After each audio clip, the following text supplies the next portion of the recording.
वंदना साईं से वंदना करो बाबा से वंदना करो माने बाबा साई भाव भाव माझे आई भाव माझे आई भाव भाव माझे आई कालिंग नागर वंदीर चरणानुरागी वाहिन रूपा तुझे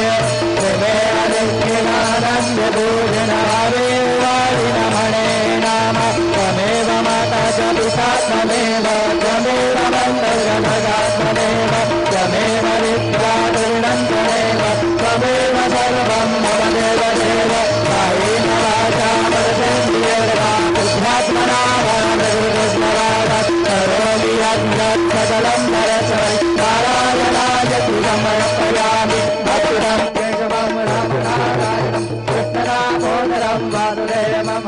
हरिधरं माधवं गोपिकावल्लभं जानकीनायकं रामचन्द्रं भजे हरे राम राम राम हरे हरे हरे कृष्ण कृष्ण कृष्ण हरे हरे श्री गुरुदेव दत्त हरि ओम यज्ञेन यज्ञमय चन्द देवास्तानि धर्माणि प्रमाण्यासन् देहनाकं महिमान सजन्द यत्र पूर्वे साध्या सन्धि देवाः ॐ राजाधिराजाय प्रदय्यसाहिने नमो वयं वै श्रवणाय कुर्महे समे कामान् कामकामाय मह्यं कामेश्वरो वै श्रवणो दधातु कुबेराय वै श्रवणाय महाराजाय नमः ॐ स्वस्ति साम्राज्यं भोज्यं स्वराज्यं वैराज्यं भारवेष्ट्यं राज्यं महाराज्यमाधिपत्यमयं सबन्धपर्याः ईस्यात् सार्वभौमः सार्वयुषां दादा परार्धात् पृथिव्यै समुद्रपर्यन्ताय एकराळिति तदप्येषलोको विगीतो मरुतः परिवेष्टारो मरुतस्यावसङ्ग्रहे आवीक्षितस्य कामप्रेत् विश्वे देवाः सभासदैति श्रीनारायण वासुदेव सच्चिदानन्द सद्गुरु साईनाथ महाराज के जय अनंता तुला ते कसे रे स्तवावे अनंता तुला ते कसे रे नमावे अनंता मुखांता शिणे शेषगाता नमस्कार साष्टांग श्री साईनाथा स्मरावे मनी त्वत्पदानित्यभावे पुरावे तरी भक्तीसाठी स्वभावे करावे जगतारुणी मायताता नमस्कार साष्टांग श्री साईनाथा वसे जो सदा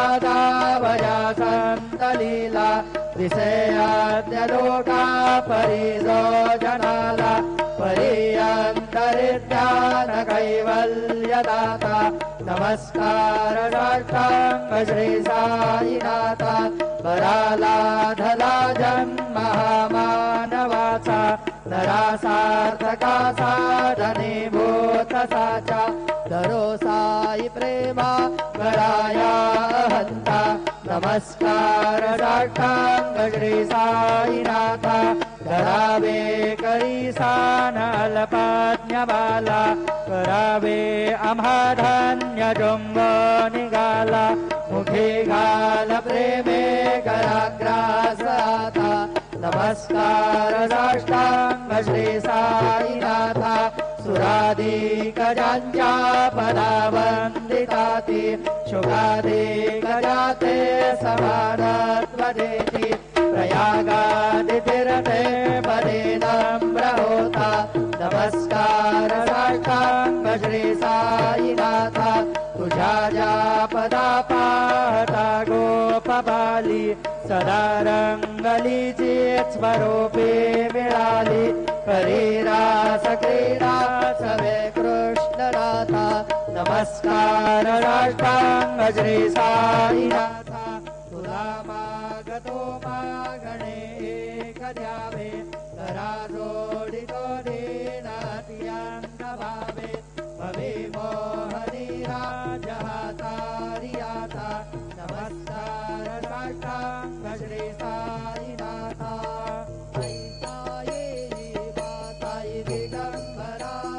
अक्षय रूपावतारा सर्व हि व्यापकतो श्रुतिधारा धनुषया त्रिकुमारा बाबा ये देवा काशी स्नान जप प्रतिदिवसे कोल्हापुरवेक्षेसि निर्मल नदी तुंगा जलप्राणे निद्रामाहुरदेशे ऐसा ये जीवा लोळी लोंगतसे वामकरी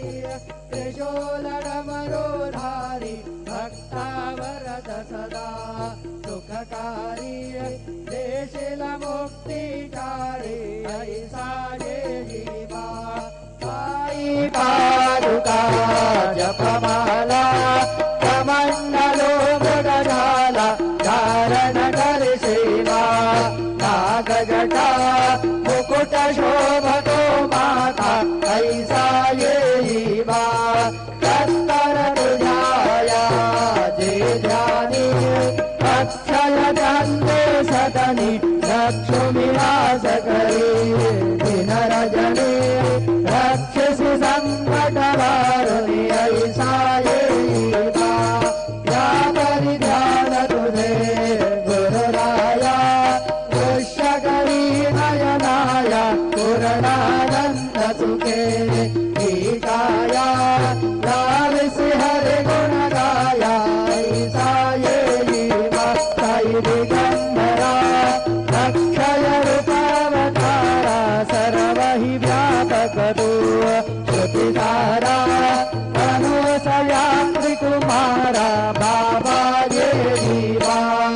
सदा सत्स्वरूपं चिदानन्दकन्दं जगत्सम्भवस्थानसंहारहेतुं स्वभक्तेक्षयामानुषं दर्शयन्तं नमामीश्वरं सद्गुरुं साईनाथं भवद्वान्नवितमौ समार्ताण्डमीड्यं मनोवागतीतं मुनिर्ध्यानगम्यं जगद्व्यापकं निर्मलं निर्गुणं त्वां नमामीश्वरं सद्गुरुं साईनाथं भवाम्भोधिमगनार्दितानां जनानां स्वपादाश्रितानां स्वभक्ते प्रियाणां समुद्धारणार्थं कलौ सम्भवन्तं नमामीश्वरं सद्गुरुं साईनाथं सदा निम्बवृक्षस्य मूलाधिवासात्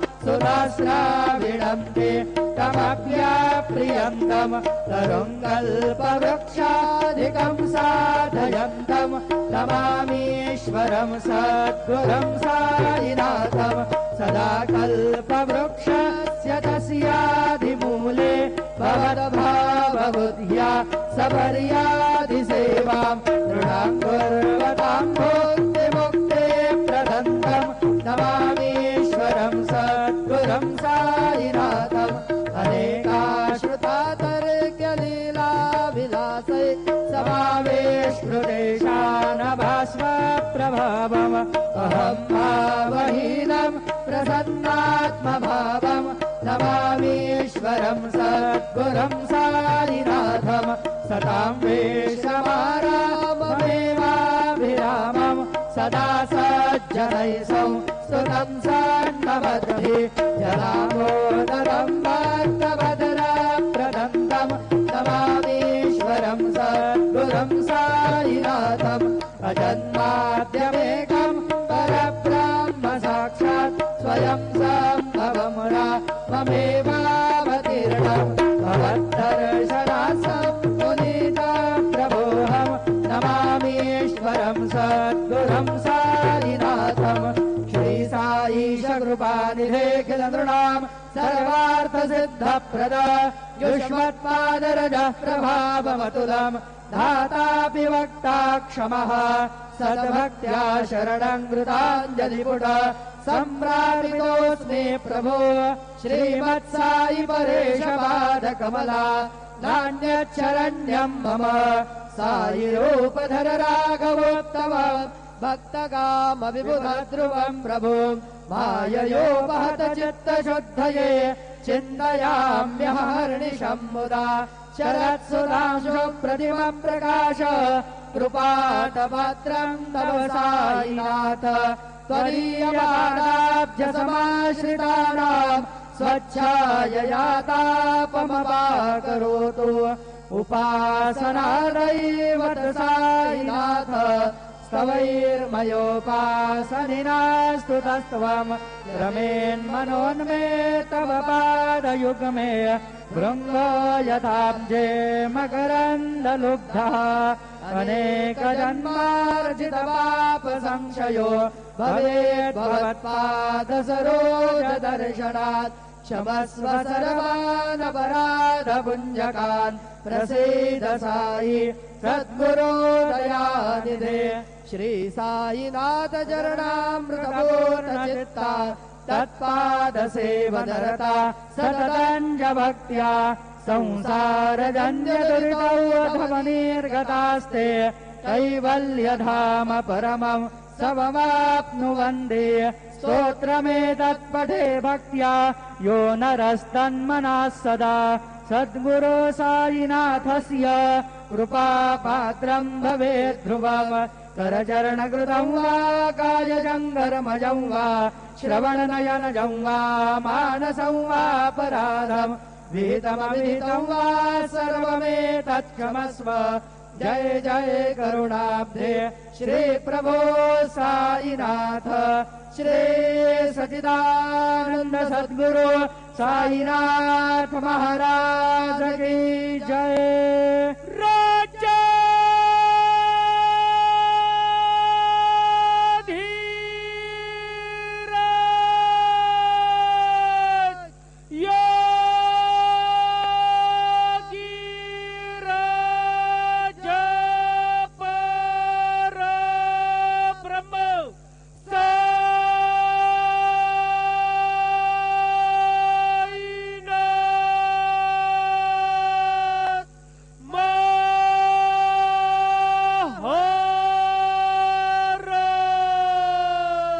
श्री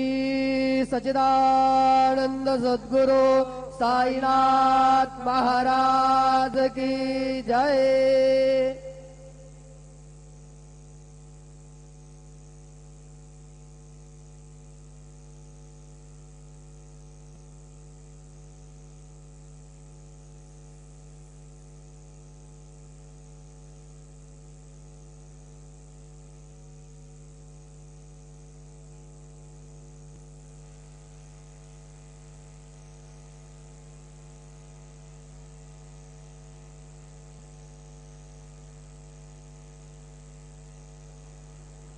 ओम साईराम। श्री साईबाबांच्या दरबारात आपले सहर्ष स्वागत आहे। एक महत्वाची सूचना, समाधी मंदिरात दर्शनाला जाताना आपापले मोबाईल फोन्स आणि कॅमेरा स्वतः बरोबर न ठेवता कृपया संस्थांच्या लॉकरमध्ये